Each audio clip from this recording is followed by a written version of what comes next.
guys doing? The robot. Why? You'll see soon, because Education Today starts now.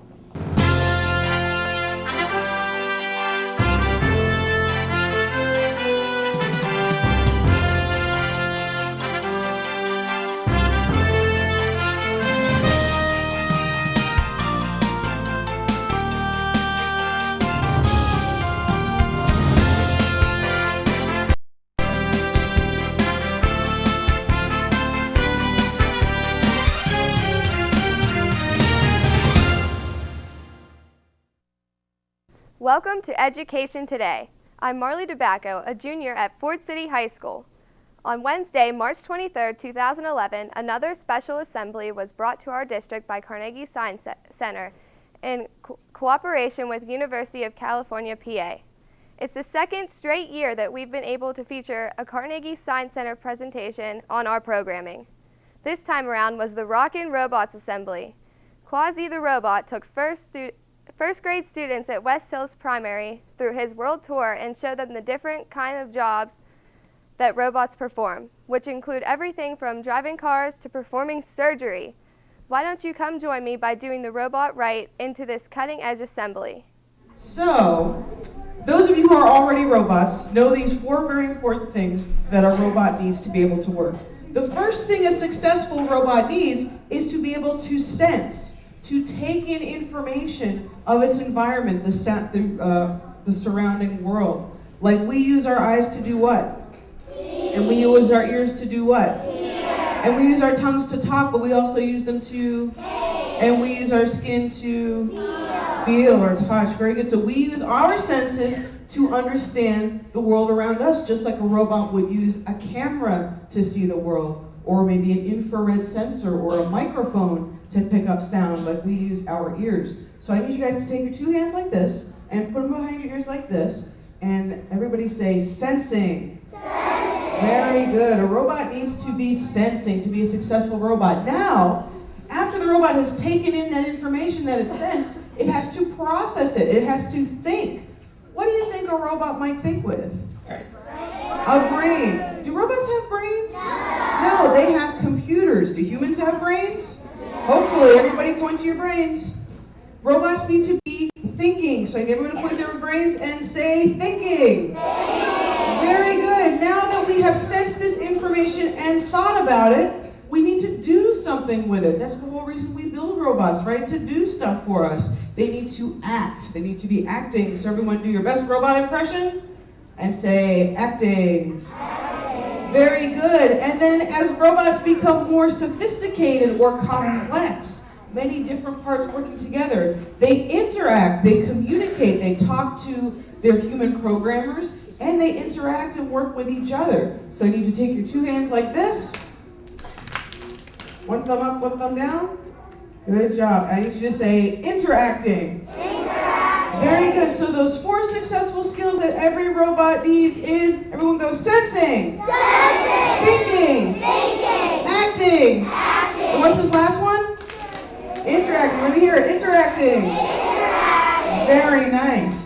Now the whole reason we build robots is to do stuff for us. Robots are good at doing things that are too dirty, dangerous, dull, or demanding. So if something's too boring, lots of times we'll give it to a robot to do. If we need to explore a place that's too dangerous for humans, lots of times we'll send a robot to do it. If we have a task too difficult that our human hands just can't handle, we will assign that task to a robot. A robot is kind of like a musical instrument. Raise your hand if you play music or you even just like to sing to make music. Very cool. Put your hands down for just a little while. So those things like a trumpet or a guitar or a drum set or even our voice box, all of those are tools that help us make music, just like robots are tools that help to make our lives a little easier. Whoa, where am I? Hi everybody, my name's Quasi. Quasi the robot. Nice to meet you. Hey, wow, look, we're in Megatron City. This is one amazing futuristic city. It's where high-tech humanoids design robots like me. Wait a minute, Megatron City is home of the Rockin' Robots. They're awesome. They're a trusty band of bots deployed all around the world to help people. In factories, homes, and hospitals, rockin' robots at your service. On land, sea, and space, to infinity and beyond with rockin' robots. I'm going on a rockin' robot world tour because I want to learn how it's done. When I grow up, I'm going to be a rockin' robot too.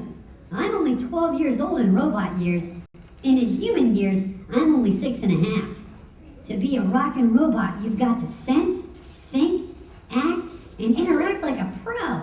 And today's my chance to show these folks at Megatron City that I've got the right stuff. And I'd love to have some friends along. Just imagine all the cool places we're going to visit and all the cool robots we're going to meet. Come on, everybody, let's go. All right, so this is my friend Quasi. He's kind of like a little boy robot. He wants to grow up, be a rocket robot, and do all the things that other robots do to help us every day. So he's going to help us learn. We're all actually going to learn together all those different things that those robots do to help us. Now, as you can see, Quasi's a lot of fun to talk to. He's really good at, what is this again? Interacting. He's not like a robot you would find in a factory lifting heavy things or maybe welding metals, not doing a lot of dirty, dangerous stuff, but he's really good at interacting. He's good at educating and entertaining, showing us a good time. Let's see, do you guys want to play a little guessing game with Quasi? Yeah. All right, so he's going to interact with you. He wants to see if you can guess how he's feeling right now. Sad. And what about now? Mad. And now that he got mad in front of you guys, you just met you, now he feels a little embarrassed because he just got mad in front of you. But you can make him feel better. You can reassure him if everyone says, "It's okay, Quasi." It's okay, Quasi. I think you did it. How does he feel now? Happy. Happy. You're right. You guys picked up on those subtle, hard-to-find cues. You saw the color of his eyes and his antenna change with his different moods. You also saw his antenna move around. Many robots are built with an idea to biomimetics. Can you guys say that word, biomimetic? Biomimetic. Very good. Biomimetic means if you build a robot or a machine, you want to try to make it look or act like something in nature, in real life. In this sense, Quasi, the way he tells us how he's feeling is biomimetic because it's just like some kinds of animals. I want you to think to yourself, can you think of an animal that shows you it's happy when its ears go up, and mad when its ears go back like this, and sad when its ears go down like that? Raise your hand if you have an idea of an animal that shows you its emotions in that same way. Tell me one animal. My friend Rosie Rivets is here. She's a real sweet rockin' robot arm. You know, robot arms are hard at work every day building cars, CDs, even medicine. Doing all kinds of things too dull, dirty, dangerous, or demanding for humanoids. Right, so right now, Quasi is thinking about robots working in a factory. One was welding pieces of a car together, something that might be too heavy or too hot for a human to do. This one is actually in the science center. It's like a robot you would find in a hospital. It is sorting medicine. This one, if you've been to the science center, you've seen it's good at shooting baskets. This one plays air hockey, and it sees with infrared cameras. And this is an example of a very sophisticated, a very complicated robot arm. Did you see how it looked very human-like, that robot arm? Yes, that's very biomimetic.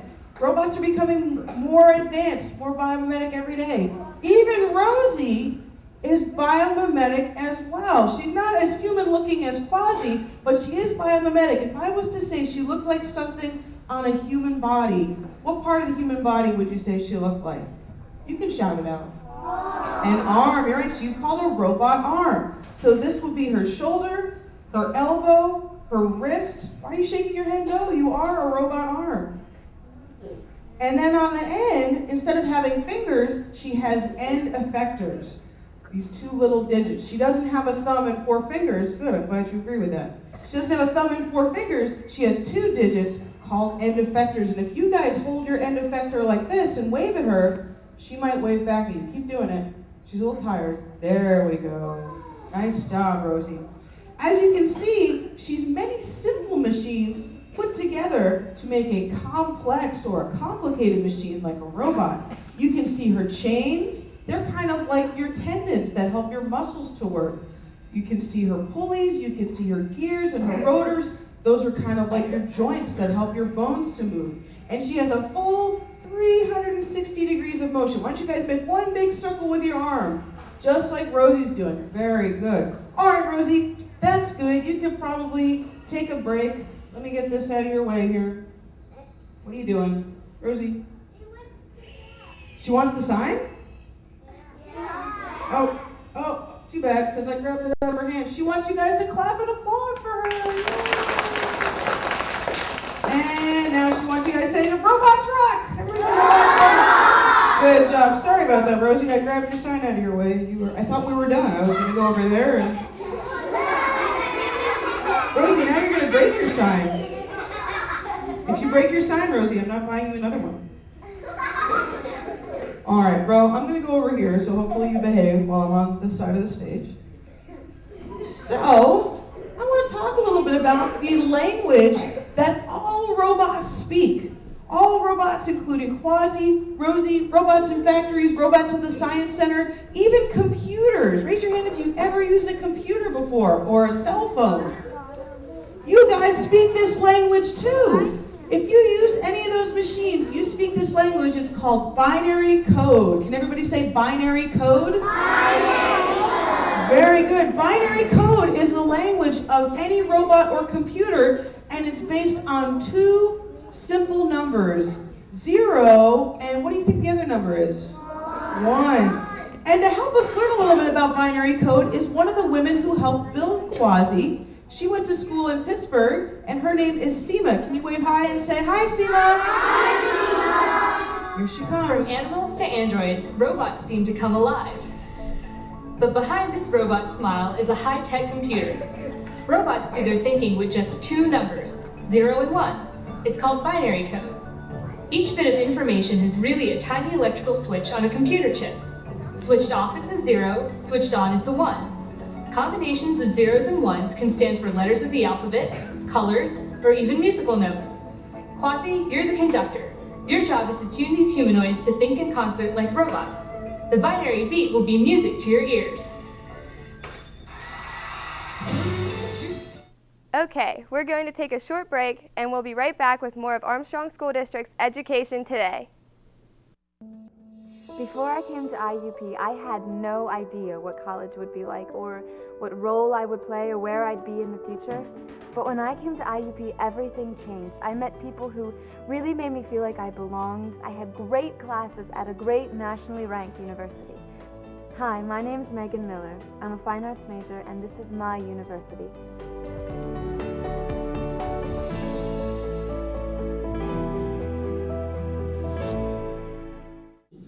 I come from Interbots in Pittsburgh, Pennsylvania. Hey, you know what? I just realized you can see what I'm thinking. How did they do that? What will those engineers at Megatron City think of next? As you can see, I'm thinking in binary code. Binary code means all my thoughts are based on numbers. Two numbers, 0 and 1. Each bit of information is kind of like a switch. Switched off, it's a 0. Switched on, it's a 1. And I put those bits together like puzzle pieces.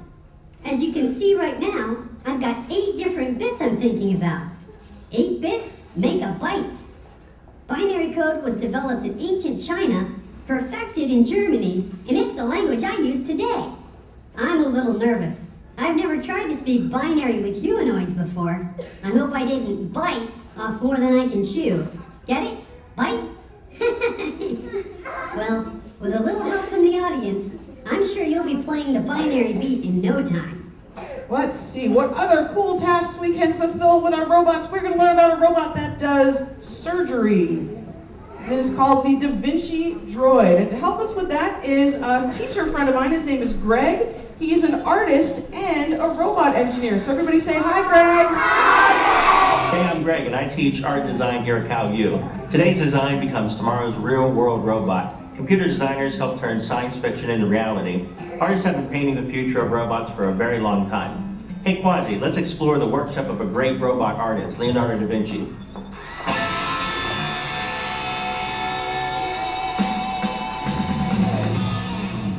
It's the city of Florence, Italy. Whoa, cool! We're inside the workshop of Leonardo da Vinci.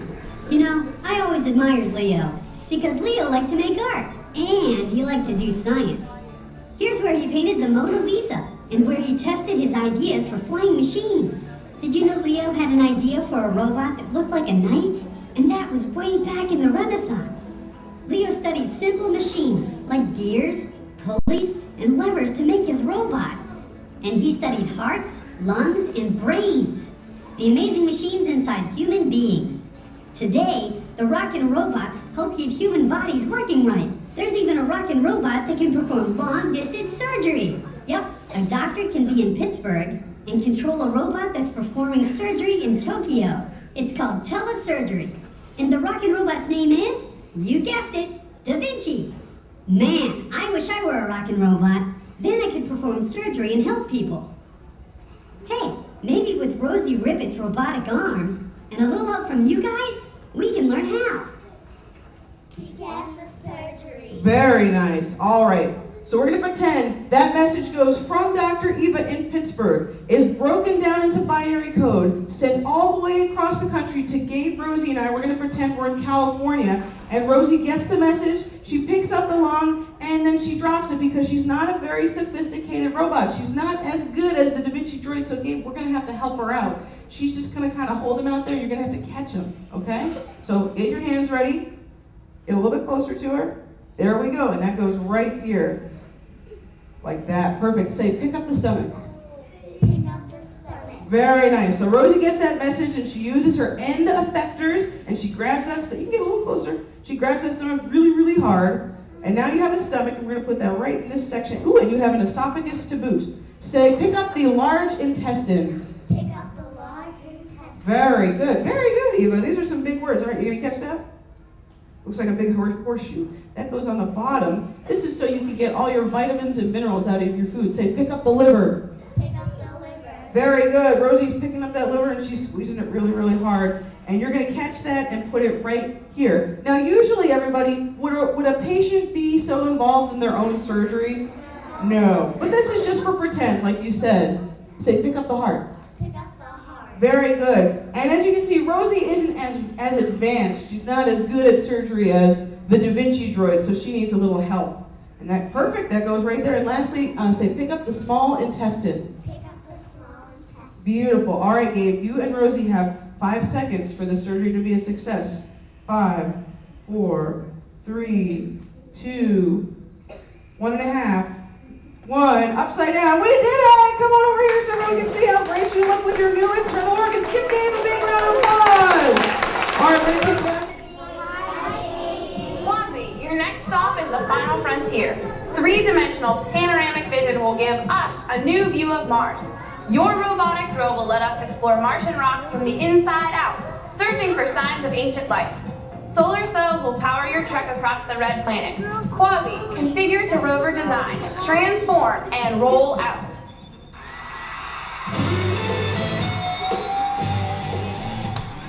Beep, we got you down. Quasi, beep. Megatron City, Mars base here. Beep, Quasi has landed. Beep. Wow, I can't wait to go to Mars. Although, I've never been that far from home before, and I'm a little nervous about landing. Better pack a parachute and plenty of airbags.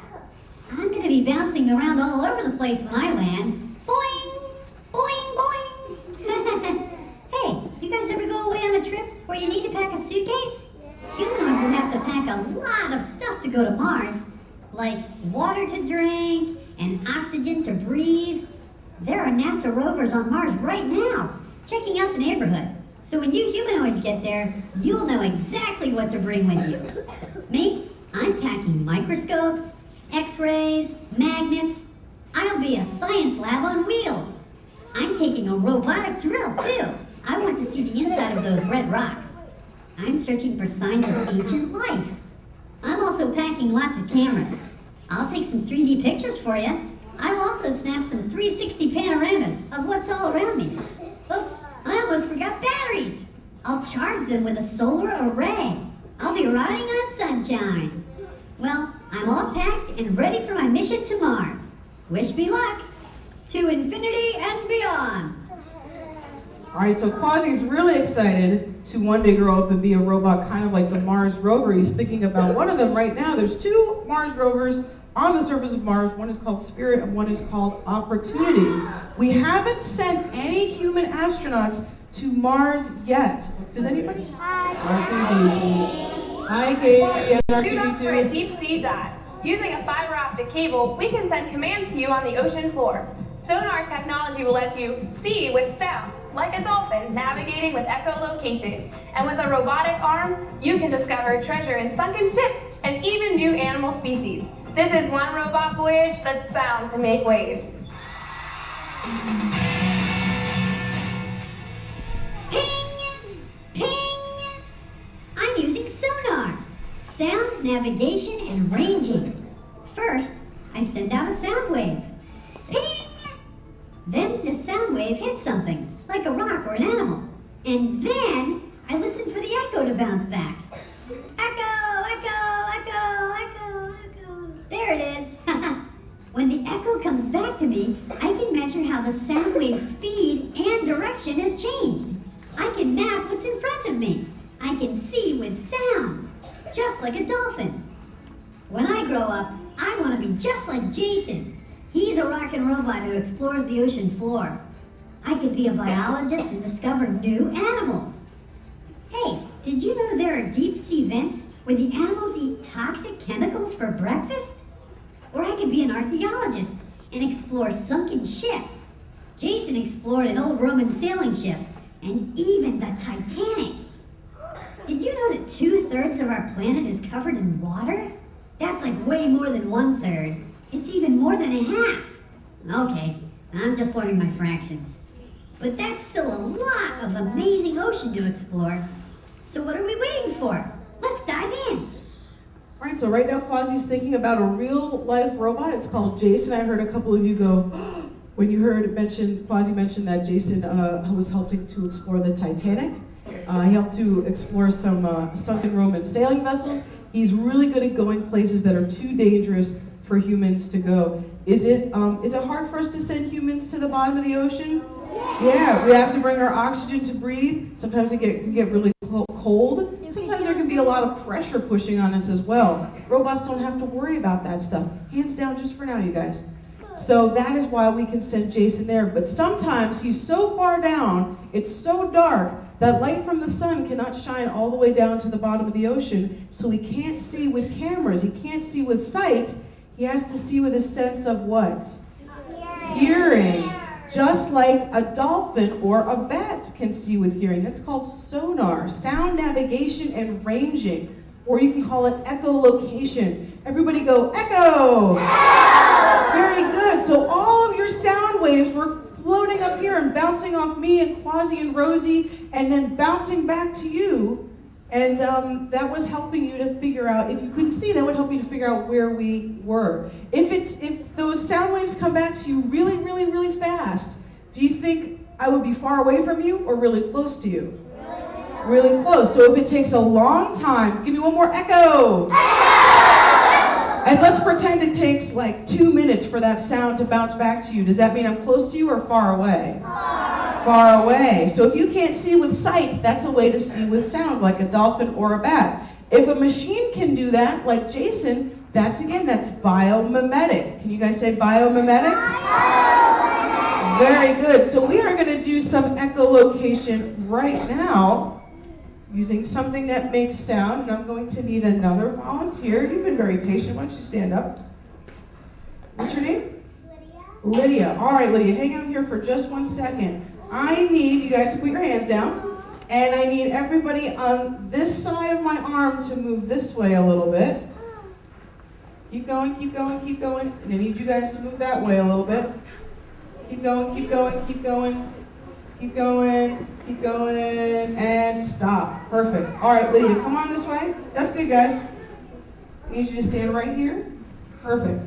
Lydia, I forgot to mention this when I was picking volunteers. We're going to play a game of catch. Are you good at catch? Yeah. Good. I'm really bad at catch, so you have to be extra good at it. Okay, no pressure. So, I want you guys to listen to this ball. It is going to emit or make a sound. So everyone has to be really quiet for this to work. Are you ready? Are you ready? Yeah. Cool. You guys hear that? All right, now I want you to listen to this. I'm not going to throw it yet, Lydia.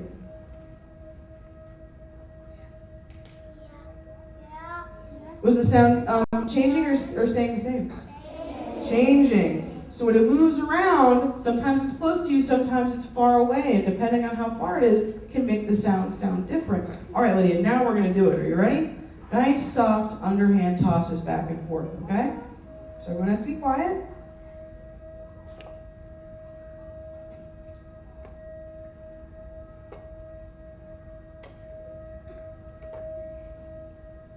Good. All right. Well, hang on for 1 second. Did you guys hear the changes? Yeah. Now, here's a trick question.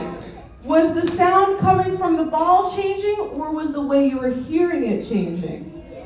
The way you were hearing it was changing. For you guys on this side, when the ball gets far away from you, when I toss it to Lydia, it may sound one way, and it sounds different to you guys because it's getting closer. And then when we go in reverse, when Lydia tosses it to me, it sounds different all over again. Have you guys ever heard a really loud motorcycle coming towards you? And when it gets close, it sounds one way. And when it gets far away from you, it sounds different. It's making the same sound the whole time, but if it's close, it sounds one way. If it's far away, it sounds different because it's taking longer for the sound to get to you. All right, now you guys, I have a challenge for you. I want to see if you can echolocate.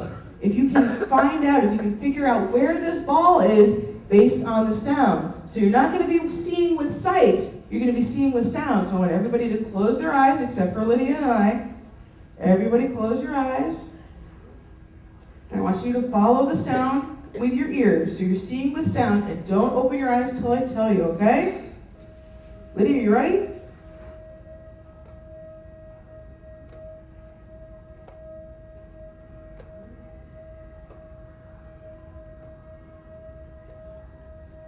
All right, everyone keep your eyes closed and point to where the sound is. Okay, open your eyes. Good job. Give Lydia and yourselves a big round of applause. Very good. Very nice. So that is echolocation, my friends. That is seeing, just have a seat, Lydia. Seeing with sound. And so bats and dolphins can do that, robots can do that too. So if we build a robot to do something like a bat or a dolphin, what's that word again? Mimetic. Everybody say biomimetic. Very good. All right, you guys. Well, we are pretty much done, so the last thing I have to do is put Quasi down for a nap. I know. Everyone wave bye to Quasi.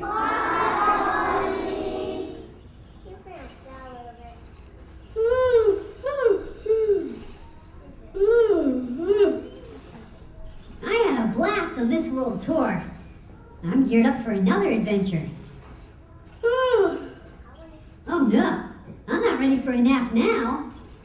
Well, I guess I've got plenty of adventures ahead of me as a rockin' robot. And come to think of it, so do you guys.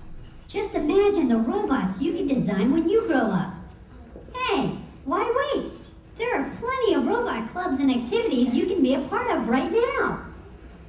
Isn't it amazing all the different things that we rely on robots and machines to do for us?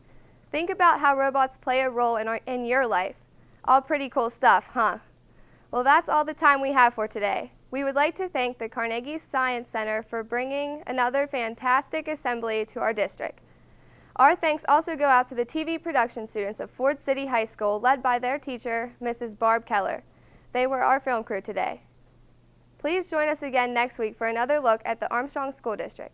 Visit our website for updated information about the district, and have a great week.